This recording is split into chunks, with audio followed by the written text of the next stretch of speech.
Warren Kest didn't wait for me to sit down before sliding the paper across the table. "Sign here. It's cleaner this way." That was the first insult. The second was the word printed in bold near the top: early retirement. They called me into what HR labeled a brief alignment meeting. No agenda, no discussion, just confirmation. The room suddenly felt smaller, the air colder. Indeed, it's really cold where I am. And what about where you are listening to this story? What's the temperature right now? And if you're still here, please leave me a lucky number.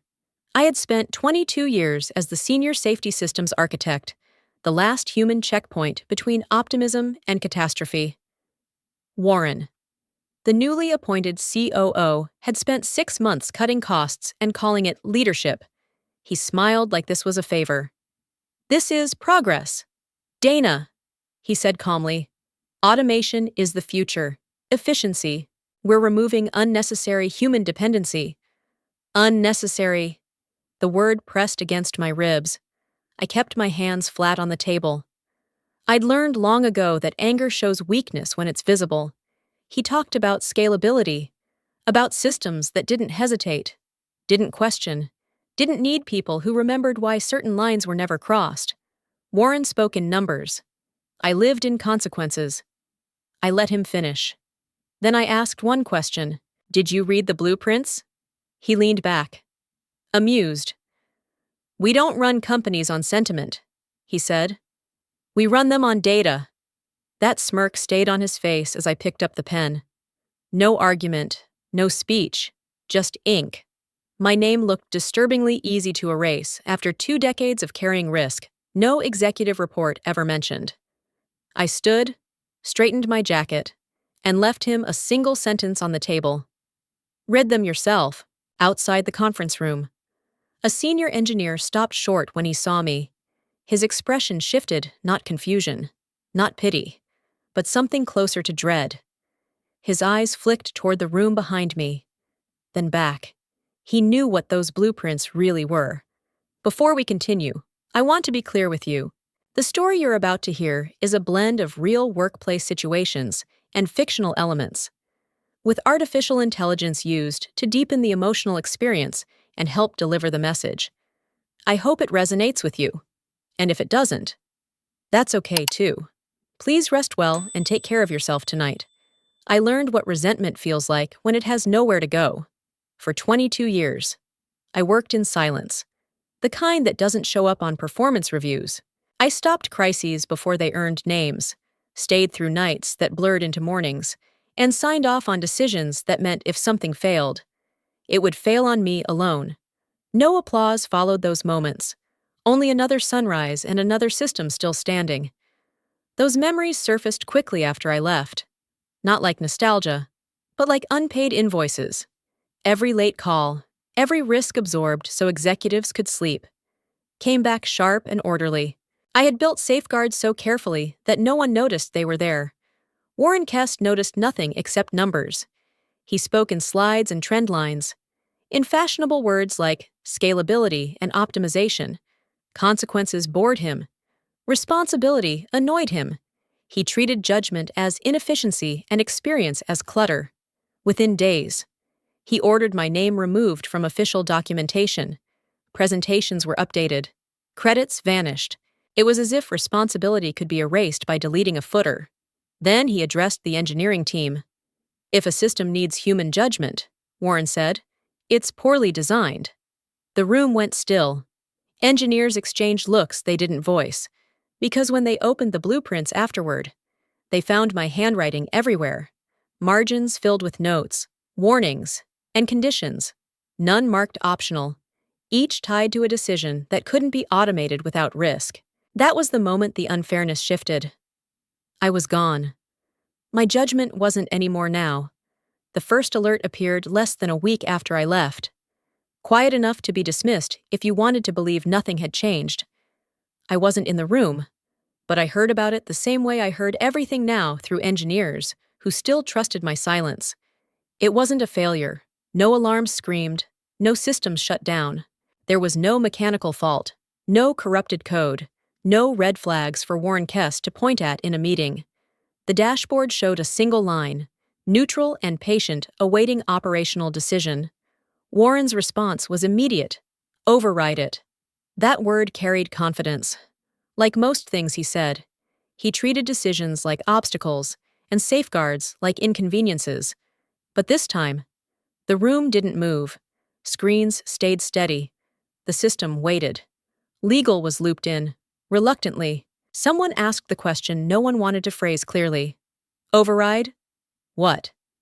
Exactly, the pause that followed stretched longer than any error log, because there was nothing broken to fix, nothing malfunctioning to force through. The alert wasn't asking for permission. It was asking for ownership. Engineers began checking logs, tracing pathways, hunting for a hidden fault that would justify action. They found none. Everything behaved exactly as designed. The system had shifted into a protective posture, slowing certain processes, narrowing options, preserving compliance. It wasn't panicking, it was being careful. Warren insisted it was a glitch, a conservative overreaction. He said they would smooth it out later. Denial is easy when consequences haven't arrived yet. Then someone noticed the timestamp. This safeguard had never activated before. Not once in 22 years. Not during storms, recalls, mergers, or executive reshuffles. It had waited through everything. Now. Without me. It was awake. I wasn't surprised.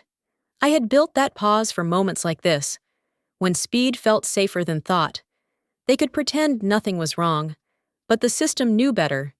It had learned patience from me. And patience, once triggered, doesn't care who's no longer in the building. That was the warning. Quiet and procedural, but impossible to ignore once you understood what it demanded from everyone involved. I knew they would open the archive eventually.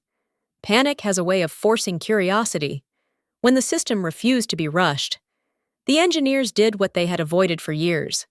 They unlocked the full blueprint repository, not the trimmed versions used for presentations, not the sanitized diagrams approved for executives, but the raw structure underneath. The silence in that room wasn't confusion, it was recognition. They expected schematics. What they found instead were decision trees. Every major pathway branched into questions that had nothing to do with speed or output. Legal exposure, human harm, irreversible consequences. Each intersection was annotated with context, warnings, and conditions that could not be reduced to code. The deeper they read, the tighter the room became. These were not optimizations. They were breaks, ethical checkpoints mapped alongside technical ones, forcing anyone in charge to slow down and acknowledge what they were about to authorize. Automation stopped where accountability began. Every critical junction required a human imprint, not a checkbox, a name, a signature, someone willing to accept responsibility if the safest option wasn't the fastest one. That requirement wasn't hidden. It was deliberate, repeated, unavoidable. That's when the realization spread, quiet and terrifying. My name appeared again and again, not in credits, in confirmations, in margins where a risk had been weighed and carried. 22 years of decisions, all rooted through the same human bottleneck. I had never centralized control. I had centralized consequence. They scrolled faster, hoping to find an alternative signer, an override, anything that would move the burden elsewhere. There was nothing, no delegation clause, no automation fallback, just a consistent demand for human judgment. The panic wasn't about the system failing. It was about understanding that it was working exactly as intended, and that the person who had absorbed that weight for decades was no longer there to do it for them. They felt the gap immediately, a vacuum where certainty used to live, and fear rushed in, louder than any alarm. Because responsibility, once exposed, has no interest in being ignored by anyone left standing inside that room together.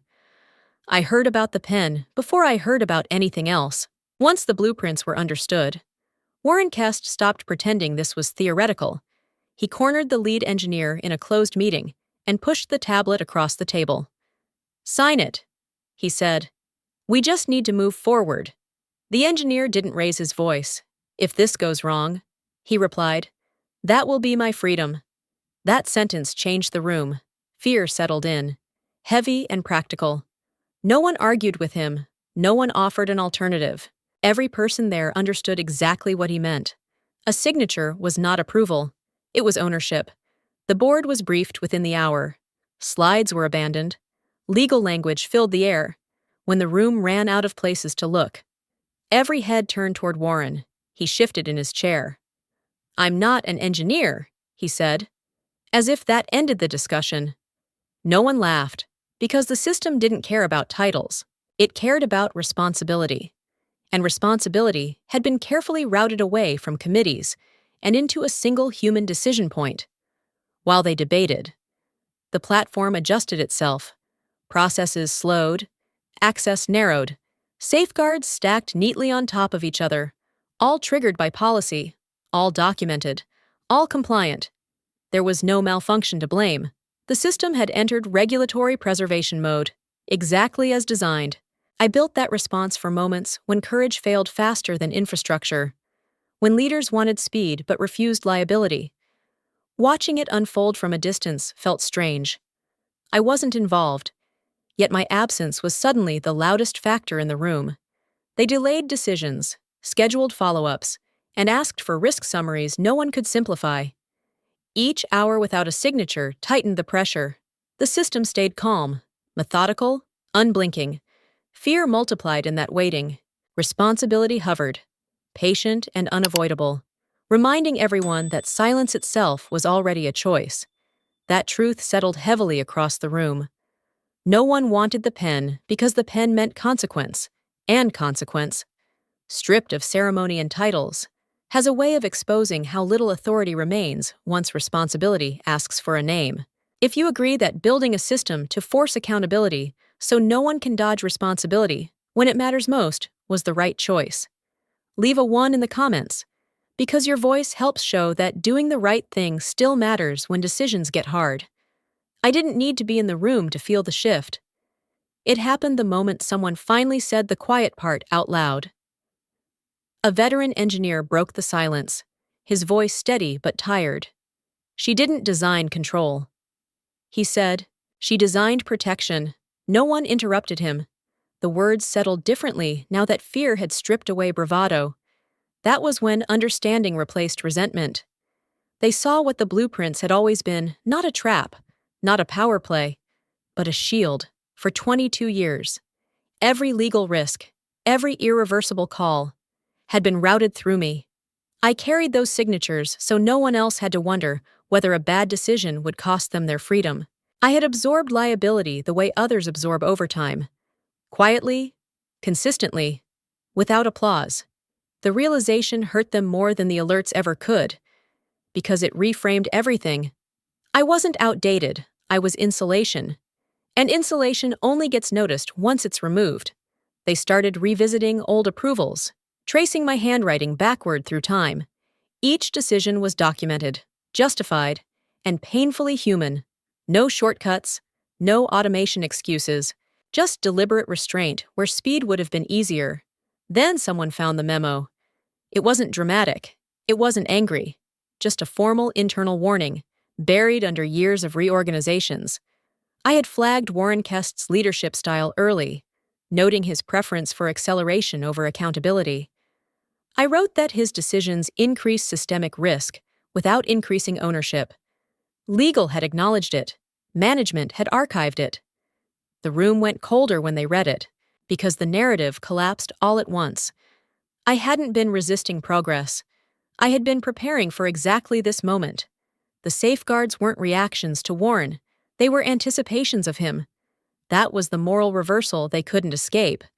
The system wasn't punishing them. It was protecting the people they had placed in harm's way by confusing confidence with competence. By the time they finished reading, no one talked about efficiency anymore. They talked about responsibility. And for the first time, they understood why it had always carried my name. That truth settled in permanently there. I knew Warren would try to rewrite the story before he accepted the ending. When fear replaced certainty, he moved fast. Statements were drafted. Background calls were made. He framed my departure as resistance to progress, painted me as an outdated obstacle who refused to adapt. Legacy thinking. He told reporters, "We're correcting structural inefficiencies." He said my designs were overly cautious, expensive, and emotionally driven. It sounded confident. It sounded rehearsed. It also sounded hollow. Legal shut it down within hours. During an internal briefing, one attorney cut through the noise. "Everything is operating exactly as designed," she said. "There is no malfunction, no sabotage, no negligence." Her tone left no room for argument. The system's behavior was documented, compliant, and intentional. That was when Warren's posture changed. Arrogance drains quickly when it has nothing left to stand on. He stopped smiling. His questions sharpened. He demanded alternative interpretations. Loopholes. Exceptions. None existed. The safeguards were lawful. The delays were justified. The accountability chain was explicit. Panic crept in where authority used to live. I watched from a distance as he tried to push back harder, pressing engineers to support his version of events. They didn't. Not one. Silence replaced loyalty. Everyone understood what siding with him would mean if things collapsed further. Then the board stepped in. This wasn't about optics anymore. It was about exposure. A formal meeting was called. Warren sat at the head of the table, suddenly alone. The chairwoman spoke carefully. "We need a signed operational decision to proceed." Warren blinked. "From whom? From you?" she replied. The room held its breath. For years, Warren had spoken about leadership as vision, momentum, control. Now it was reduced to a document waiting for his name. The final authority, he claimed, came with a cost he had never planned to pay. That was the real counterattack. Not mine. The system's. It stripped away distance and forced responsibility into his hands. Where confidence offered no protection at all, I imagine the room held its breath before Warren did. He stood alone at the conference table, the authentication tablet glowing in front of him like an accusation. No advisors leaned in, no engineers offered guidance. The system had narrowed everything down to one decision and one name. His. The rules were clear. Sign. And the responsibility became personal, legally and permanently. Don't sign. And operations would remain frozen in compliance mode, bleeding money and credibility by the hour. There was no override left, no committee to hide behind. Leadership had finally collapsed into a single act. Warren rubbed his palms together. He asked whether there was precedent. Legal shook their heads. He asked how long the system could wait. Indefinitely. Someone answered. That word landed heavier than any threat. I knew that moment well. I had lived inside it for 22 years. He tried to negotiate with the tablet, as if hesitation could change the language on the screen. It didn't. The terms stayed neutral, procedural, mercilessly fair. Accountability, when written properly, doesn't argue. Minutes passed. Sweat replaced confidence. Warren glanced around the room, searching for support that no longer existed. Titles had evaporated. Only consequence remained. Finally, he signed. The system accepted the authorization without celebration. No alarms, no relief, just a brief confirmation line. Then another prompt appeared. Additional condition required. The room stiffened. This wasn't an error. It was a continuation.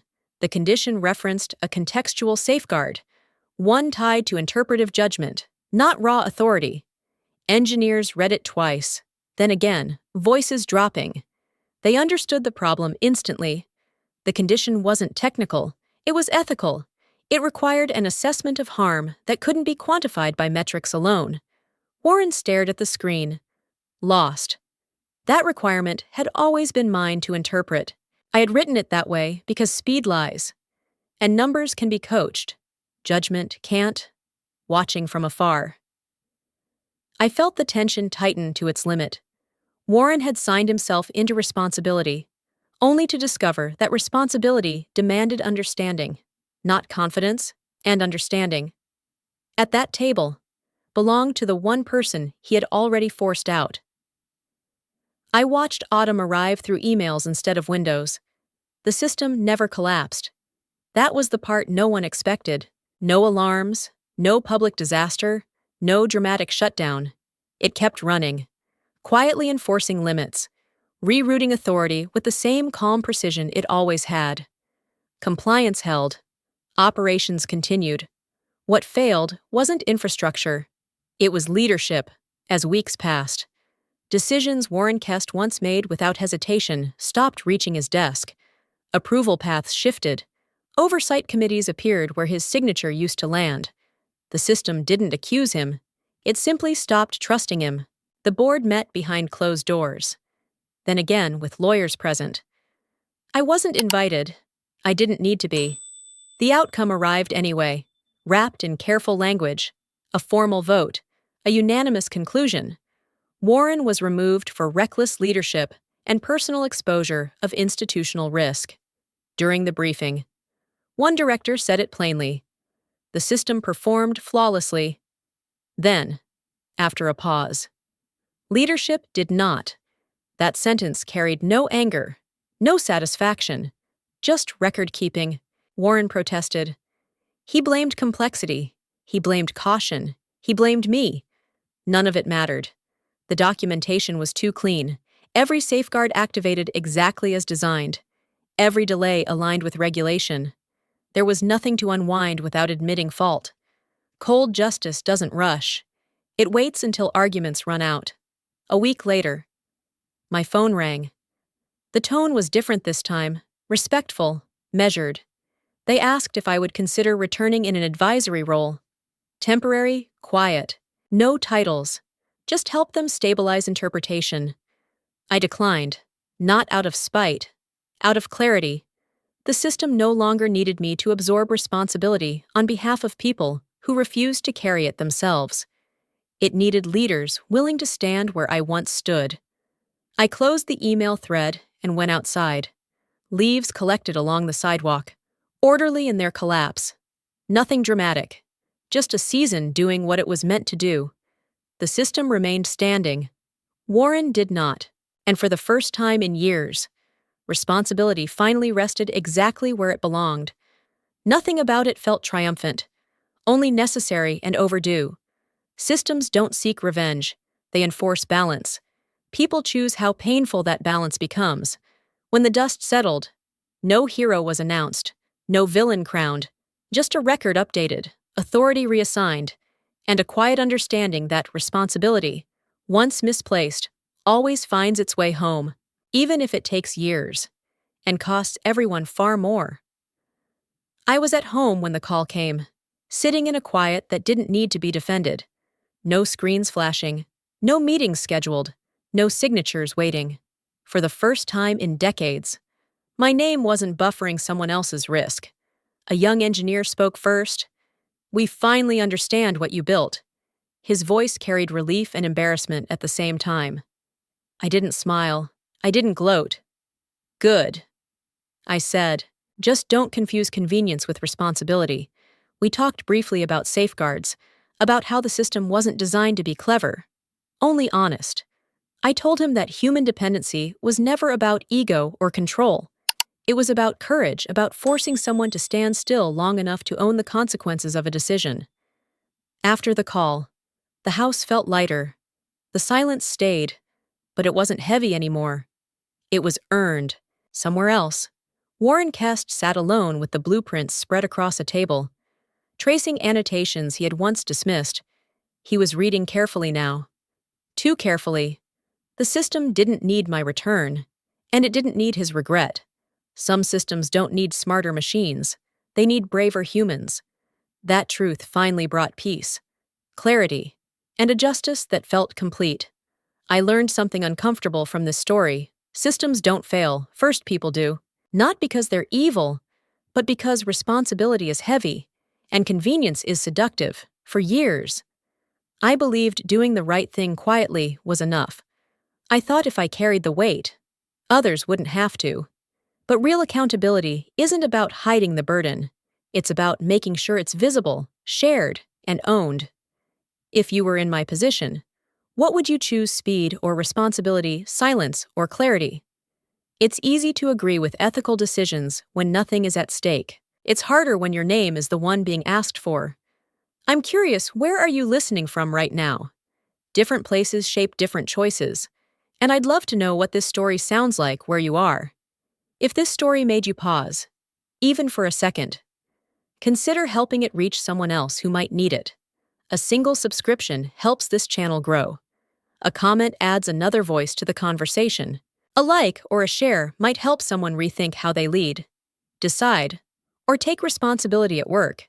You're not just watching a story, you're helping spread one about doing the right thing when it's inconvenient. And sometimes, that's how real change starts quietly, one decision, one person at a time.